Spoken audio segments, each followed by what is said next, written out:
This is Morgan Hazelwood, back again with more writing tips and writerly musings. Today's topic, science fiction has always been political. These are part 6 of my ongoing virtual Balticon panel notes. The panel was advertised as such. Throughout the history of science fiction and fantasy, creators have used the opportunity for imaginative storytelling to explore issues of their day. From the Twilight Zone to Alienation to Mass Effect, what are the ways in which genre stories have explored the concerns of the world in which they were made? These are my notes from the titular panel at Virtual Balticon 54. The panelists were James Mendez-Hodes as moderator, Mary Fan, Arkady Martine, Ada Palmer, and Sarah Pinsker. Now, while we can't go into all of the ways that politics have been interwoven with science fiction, because that would be a doctoral thesis, there is a lot we can discuss. First off, why use fiction? Well, it's simple. Censors don't vet unserious media nearly as much as they should. Science fiction and fantasy in novels, comics, and even video games often slip past the filters. Next, let's talk about how the panelists themselves approach politics in their writing. Well, first off, Mary Fan shared that she never meant to make her writing political, but that's how it came out. Plus, as an Asian minority in the States, her stuff often gets filtered through that lens, both in her writing process because that is her experience and she filters things through her life experience, and in the interpretation, even when that's not what she was going for. People are like, oh, she's an Asian American, and they put their own spin on it. To that fact, James reminded us that the ability to appear apolitical is a power privilege. I know the word privilege gets used a lot, but think about it. When your life experience doesn't match mainstream media, every way in which you are different ends up getting coated with a political brush. And it's just your life. You're just trying to live. Arkady Martine avoids politics online, probably because she'd rather work on her writing than argue with strangers on the internet. That's me extrapolating. And Ada Palmer has friends who vet comments, etc., before she sees them because her work is so political.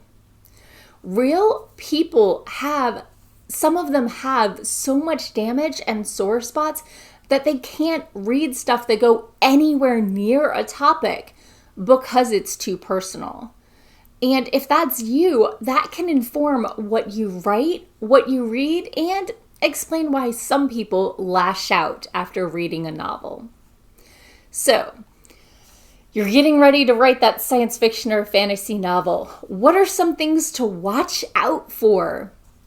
Well, there are a lot of things that are just kind of built into the genre and tropes that people end up following without really making it a conscious decision.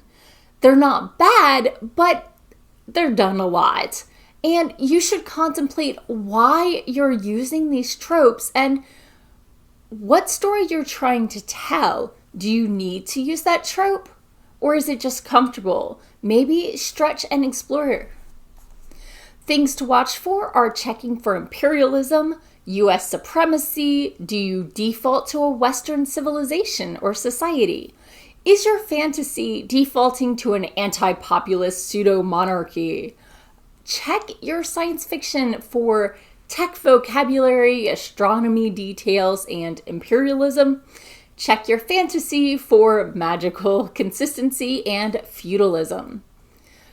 Think about your story. What are your generational relationships with? The Western nuclear family has only been a thing for a very brief period. And this, of course, doesn't mean you need to step away from everything familiar and tropey. You can be regressive even, and say powerful stuff. It depends if you're leaning into those were the good old days, or are you pointing out the flaws? Now, as a warning, publishing itself tends to view things through a Western lens. That's where a lot of it is based, and that's how they were raised, and a lot of these assumptions and things are just, built in, and it's hard to step away from. Typically, we're looking for individualism. We're looking for the proactive individual. And that's cultural baggage and a political choice, even if we don't think about it. Now, if you're doing your research, newer history doesn't whitewash as much and fills in some stuff that used to be skipped over. So, you've decided to pull some politics in, explore new lenses. How do you avoid the after-school special approach? All too often, when writers have a message or a theme they want to use and imbue in their story, they worry that the audience won't get it. So they clobber them over the head with the message. Audiences are actually pretty smart. So how do you try to avoid that?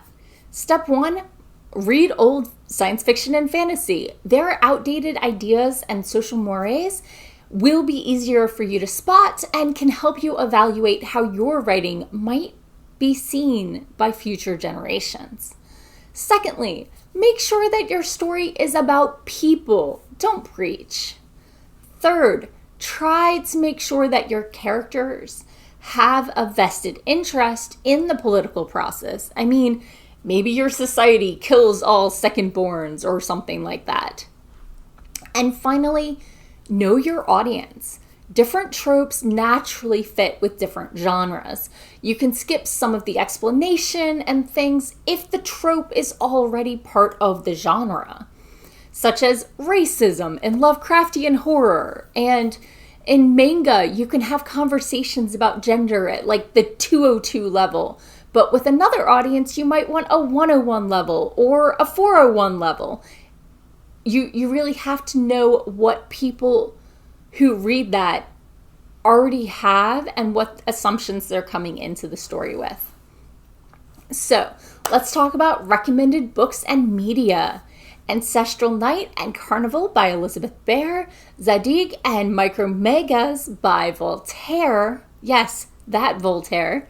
Gargoyles, the animated series. Star Wars. Hunger Games. Hunger Games, yes, it's, dystopian and it's so cliche, but it did something new about what was done versus what was real that had only really been seen in like Korean dramas. Now it's a trope because of its success. And finally, The Goblin Emperor by Catherine Addison, a pen name of Sarah Monette. So, some closing thoughts from the panelists and me. From Mary Fan, I can't avoid politics. It's written on my face.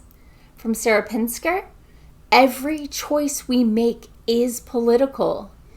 And from Arkady Martin, everyone is embedded in a political culture.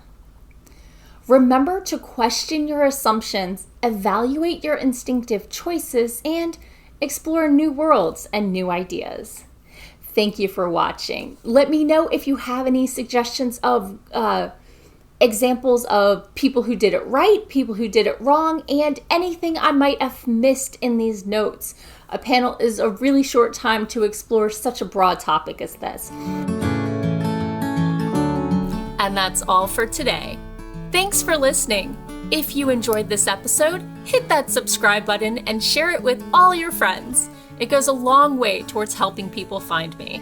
And I'll be back again next Monday with more writing tips and writerly musings. Bye-bye.